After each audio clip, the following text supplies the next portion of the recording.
southeastern Nigeria, April 2172. The first thing Onyii does every morning is take off her arm.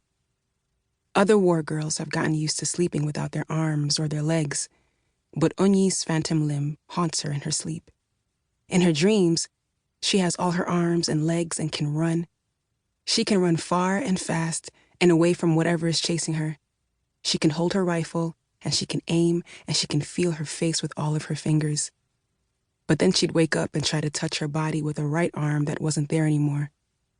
She never got accustomed to waking up without all of her body there. So now she sleeps with her arm attached, even though sometimes she accidentally crushes and bends some of the machinery, even though the sweat from her night terrors rusts some of the more delicate circuitry, even though she wakes every morning with the imprint of metal plates on her cheek. Which is why she gets up earlier than the rest of the camp and spends the quiet morning hours at her bedside station, oiling the gears and tinkering with the chips. In the darkness, the sparks from the metal as she works are the only light in her tent. Ify sleeps through all of it. Onyii takes a moment to listen to Ify snore. The birds outside have just started their chirping, but they're still quiet enough that Onyii can hear Ify's patterns.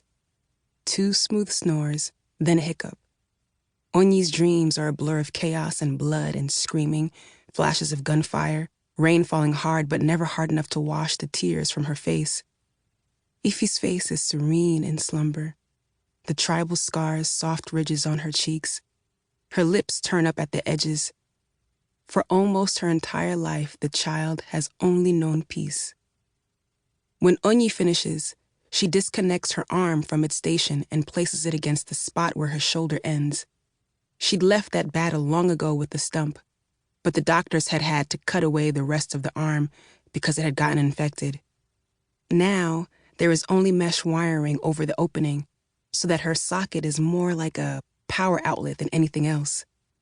Nanobots buzz out of the metal arm socket, trailing wires. The threading then attaches the metal to her flesh. Electricity shocks through her body, a small burst like scraping feet against carpet then touching a doorknob. Then she's able to flex her fingers.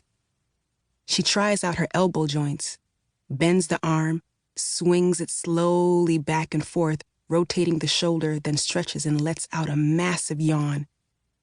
She waits until she's outside the tent to let out her gas.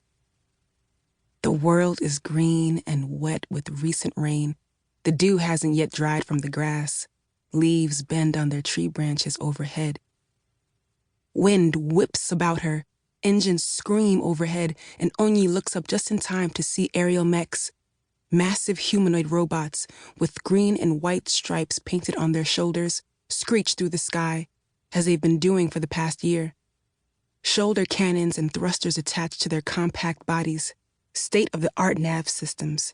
Yet, they can't detect the rebel Biafran camp right under their noses.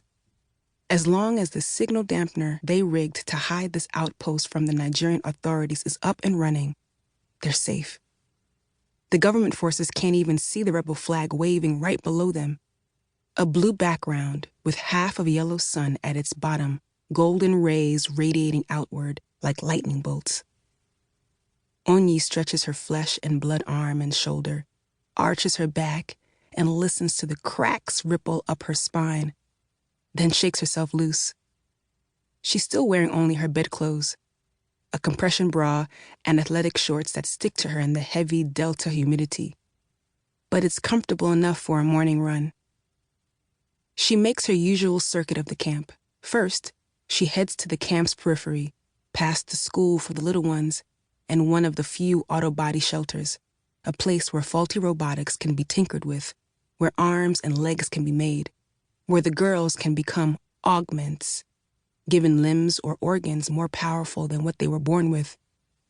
Sometimes it's a place where medical operations happen and people are given new eyes, or the bleeding in their brain is stopped and a brain case has to be installed. Onyii knows some of the others sneer at the place, like people only go there to come out less than human. But some of those who look sideways at the people working in there and getting worked on have never seen war. Half limbs only become half limbs because they're trying to make someone whole. An augment is not an ugly thing.